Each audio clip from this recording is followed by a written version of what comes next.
Hello friends, welcome to my channel Ashish learning point.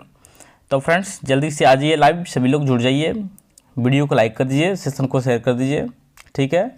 और अगर channel पर पहली बार आए हैं तो चैनल को सब्सक्राइब कर लीजिए, ठीक है।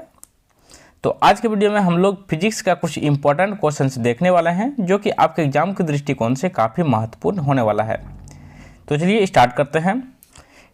वीडियो स्टार्ट करने से पहले आप लोग फटाफट वीडियो को शेयर कर दीजिए और लाइक कर दीजिए। तो आज का पहला क्वेश्चन है, निम्नलिखित युग्मकों में से किन भौतिक राशियों के समान विमीय सूत्र नहीं है। देखिए यहाँ पे क्या पूछा रहा है, समान विमीय सूत्र नहीं है, ठीक है। तो आपके ऑप्शन है बल एवं दाब, कार्य एवं ऊर्जा, आवेग एवं संवेग और भार एवं बल। तो राइट आंसर आप लोगों को कमेंट में बताना है कि क्या होगा, समान विमीय सूत्र किसका नहीं है। तो राइट आंसर ऑप्शन ए हो जाएगा, बल एवं दाब, ठीक है। राइट आंसर ऑप्शन ए हो जाएगा, ठीक है। बल एवं दाब का समान विमीय सूत्र नहीं है। इंपॉर्टेंट क्वेश्चन रहेगा आपके एग्जाम के लिए। तो फ्रेंड्स चलिए चलते हैं नेक्स्ट क्वेश्चन की ओर। नेक्स्ट क्वेश्चन से हमारा है, निम्नलिखित में से अदिश राशि कौन सी है। देखिए अदिश राशि की यहाँ बात की जा रही है, कौन सी अदिश राशि है। तो आपके ऑप्शन हैं ऊर्जा, बल आघूर्ण, संवेग और उपयुक्त सभी। तो अदिश राशि कौन सी है आपको कमेंट में बताना है। तो राइट आंसर जो हो जाएगा वो हो जाएगा ऊर्जा, ठीक है। Right answer is option A. बाकी बल आघूर्ण और संवेग जो है वो सदिश राशि है, ठीक है, आपको याद रखना है। और अदिश राशि में कुछ और चीज याद रखना है जो कि एग्जाम में पूछा जाता है, जैसे कि द्रव्यमान, ठीक है। द्रव्यमान जो हो जाएगा वो अदिश राशि हो जाएगा। उसके बाद लंबाई की बात करें तो लंबाई भी अदिश राशि है, ठीक है, आपको याद रखना है। लंबाई, द्रव्यमान हो गया, लंबाई हो गया, उसके बाद समय हो गया, ठीक है, समय हो गया, तापमान हो गया, तापमान हो गया, ये सब जो है अदिश राशि है। उसके बाद और भी चीज है, जैसे प्रकाश तीव्रता हो गया, प्रकाश तीव्रता हो गया, ये भी अदिश राशि है। इसके अलावा क्षमता हो गया, बल हो गया, क्या हो जाएगा, क्षमता बल, ठीक है। ये सब जो है वो सब अदिश राशि है, ठीक है। एग्जाम में पूछा जाता है कि कौन सा अदिश राशि है, तो इतना सारा जो है वो अदिश राशि है, ठीक है, आपको याद रखना है। इंपॉर्टेंट क्वेश्चन रहेगा आपके एग्जाम के लिए। तो फ्रेंड्स चलिए चलते हैं नेक्स्ट क्वेश्चन की ओर। नेक्स्ट क्वेश्चन हमारा है, निम्नलिखित में से कौन सदिश राशि है। देखिए पहले क्या बताए, अदिश राशि, ठीक है। अब बात आया है यहाँ पर सदिश राशि का। देखिए टॉपिक बाय टॉपिक हम सभी चीज को क्लियर करेंगे ताकि एग्जाम में आपसे एक भी नंबर का क्वेश्चन ना छूटे, ठीक है, आपको याद रखना है। तो पहले सदिश राशि बताए, अदिश राशि बताए थे, अभी सदिश राशि का बात करते हैं। तो आपके ऑप्शंस हैं वेग, द्रव्यमान, समय और लंबाई। तो आपको कमेंट में बताना है क्या हो जाएगा, सदिश राशि कौन सा होगा। तो राइट आंसर ऑप्शन वेग हो जाएगा, ठीक है। राइट आंसर ऑप्शन ए हो जाएगा। वेग जो है वो एक सदिश राशि है, ठीक है। बाकी द्रव्यमान, समय, लंबाई अभी पीछे बताया कि ये सब अदिश राशि है। और सदिश राशि का बात अगर करें तो सदिश राशि भी और सब चीज है जो कि एग्जाम में पूछा जाता है, जैसे कि त्वरण, ठीक है। त्वरण जो है वो एक सदिश राशि है। बल सदिश राशि है, आपको याद रखना है, बल सदिश राशि है। विस्थापन सदिश राशि है, ठीक है, विस्थापन जो है वो एक सदिश राशि है। उसके बाद बात करें गति जो है सदिश राशि है। उसके बाद वेग जो है सदिश राशि है। उसके बाद बात करें कोणीय वेग, ठीक है, कोणीय वेग अगर बात करें तो वो भी सदिश राशि है। उसके बाद बात करें चाल की, तो चाल भी सदिश राशि है। ये सब सदिश राशि है, आपको याद रखना है, ठीक है, एग्जाम में पूछा जाता है। तो चलिए चलते हैं नेक्स्ट क्वेश्चन की ओर।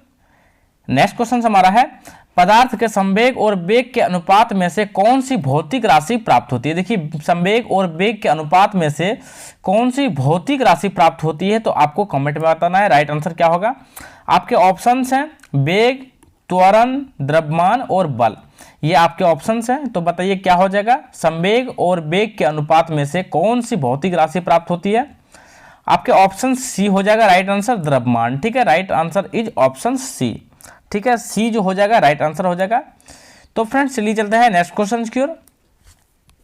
नेक्स्ट क्वेश्चन हमारा है, शून्य में स्वतंत्र रूप से गिरने वाली वस्तुओं में क्या होती है। मतलब क्या समान होती है, आपको ये कमेंट में बताना है। आपके ऑप्शंस हैं समान गति होती है, समान वेग होता है, समान त्वरण होता है या फिर समान बल होता है। तो शून्य में अगर कोई भी वस्तु स्वतंत्र रूप से गिर रही है तो उसका क्या समान रहेगा, ये आपको कमेंट में बताना है। तो इसका राइट आंसर हो जाएगा ऑप्शन सी जो हो जाएगा राइट आंसर हो जाएगा, समान त्वरण होता है। ठीक है, देखिए गति जो होता है वो पहले धीमा होता है, फिर ज़्यादा गति बढ़ जाता है, वेग भी बढ़ जाता है, और बल का तो बात ही ना करें। तो त्वरण जो हो जाएगा उसका समान रहता है। ठीक है, अगर कोई वस्तु शून्य में गिर रही है तो उसका त्वरण समान होगा। राइट आंसर ऑप्शन सी हो जाएगा। ठीक है, इंपॉर्टेंट क्वेश्चन रहेगा आपके एग्जाम के लिए। तो फ्रेंड चलिए चलते हैं नेक्स्ट क्वेश्चन की ओर। नेक्स्ट क्वेश्चन हमारा है, जब 2 kg वाले द्रव्यमान पर 5 न्यूटन बल लगाया जाता है तो उत्पन्न त्वरण क्या होगा। देखिए इसमें त्वरण पूछा जा रहा है, तो इसमें फॉर्मूला, बल का फॉर्मूला लगेगा। क्या फॉर्मूला लगेगा, F बराबर ma। क्या होता है बल का फॉर्मूला, F बराबर ma। यहाँ पे F दिया हुआ है, F कितना है 5 न्यूटन है। ठीक है, और द्रव्यमान दिया गया है, द्रव्यमान जो है 2 kg है। तो A बराबर यानी त्वरण क्या होगा, तो F बराबर ma अगर फॉर्मूला होता है तो A बराबर क्या हो जाएगा, A बराबर हो जाएगा F बाय m। तो F के जगह के लगाना है 5। F कितना दिया हुआ है वहाँ पे 5 न्यूटन, और द्रव्यमान कितना दिया है 2। ठीक है, 2 kg। तो अगर इसको डिवाइड करेंगे तो क्या हो जाएगा 2.5 हो जाएगा। ठीक है, राइट आंसर ऑप्शन 2.5 हो जाएगा। ऑप्शंस में देखिए 2.5 कहाँ पे है, देखिए 2.5 यहाँ है, दो ऑप्शन है 2.5 का। तो इस कंडीशन में हम लोग याद रखेंगे उसके मात्रक को। ठीक है, तो त्वरण पूछा जा रहा है, त्वरण को 2.5 मीटर पर सेकेंड स्क्वायर कहा जाता है। ठीक है, यहाँ पे क्या है पर सेकेंड है सिर्फ। ठीक है, यहाँ पे हम लोग त्वरण जब भी ज्ञात करेंगे तो मीटर पर सेकेंड स्क्वायर से मापा जाता है त्वरण को, आपको याद रखना है। ठीक है, इसलिए राइट आंसर ऑप्शन ए हो जाएगा 2.5 मीटर पर सेकेंड स्क्वायर। ठीक है, तो चलिए चलते हैं नेक्स्ट क्वेश्चन की ओर। देखिए फ्रेंड्स, अगर अभी तक वीडियो को लाइक नहीं किया है तो फटाफट वीडियो को लाइक कर दीजिए, चैनल पर नए हैं तो चैनल को सब्सक्राइब कर लीजिए। ठीक है, नेक्स्ट क्वेश्चन सर, किसी भी स्थिर या गतिशील वस्तु की स्थिति और दिशा में तब तक कोई परिवर्तन नहीं होता है जब तक उस पर कोई बाह्य बल सक्रिय ना हो। यह किसका नियम है, तो ये किसका नियम है, तो आपके ऑप्शंस हैं न्यूटन गति के प्रथम नियम, द्वितीय नियम, तृतीय नियम या फिर गैलीलियो का नियम। आपको राइट आंसर कमेंट में बताना है। क्या हो जाएगा इसका राइट आंसर, तो इसका राइट आंसर हो जाएगा ऑप्शन ए प्रथम नियम। ठीक है, राइट आंसर ऑप्शन ए हो जाएगा। देखिए न्यूटन का प्रथम नियम में क्या बताया गया है कि जो वस्तु अगर विराम अवस्था में है तो वो विराम अवस्था में ही रहेगा जब तक उस पर कोई बाहरी बल ना हो। ठीक है, तो ये प्रथम नियम में बताया गया है। और द्वितीय नियम में क्या बताया गया है, द्वितीय नियम में इसका बीमा और सूत्र प्राप्त है, ये आपको बताना याद रखना है। ठीक है, F बराबर ma जो है इसी का सूत्र है। तीसरा नियम में क्या बताया गया, तीसरा नियम में बताया गया क्रिया बराबर प्रतिक्रिया। मतलब बंदूक से जब गोली चलता है तो बंदूक पीछे की ओर जो झटका मारता है, ये तीसरा नियम का उदाहरण है। जैसे कोई नाव पे खड़े होकर व्यक्ति अगर कूदता है तो नाव पीछे की ओर हट जाता है, ये भी तीसरा नियम का उदाहरण है। ठीक है, आपको याद रखना क्रिया बराबर प्रतिक्रिया, ये तीसरा नियम है। दूसरा नियम में व्यंजक और सूत्र प्राप्त है, और प्रथम नियम में बताया गया है कि जो वस्तु जिस अवस्था में है वो उसी अवस्था में रहना चाहेगा। ठीक है, ये तीनों नियम दिया है न्यूटन ने, आपको याद रखना है। इंपॉर्टेंट क्वेश्चन रहेगा आपके एग्जाम के लिए। तो फ्रेंड्स चलिए चलते हैं नेक्स्ट क्वेश्चन की ओर। नेक्स्ट क्वेश्चन हमारा है, रॉकेट किसके सिद्धांत पर कार्य करता है। तो रॉकेट जो है किसके सिद्धांत पर कार्य करता है, आपके ऑप्शन है ऊर्जा संरक्षण, बर्नौली परिमेय, एवोगाड्रो परिकल्पना या फिर संवेग संरक्षण। तो राइट आंसर आप लोग कमेंट में बताइए क्या हो जाएगा, रॉकेट जो है वो किस सिद्धांत पर कार्य करता है।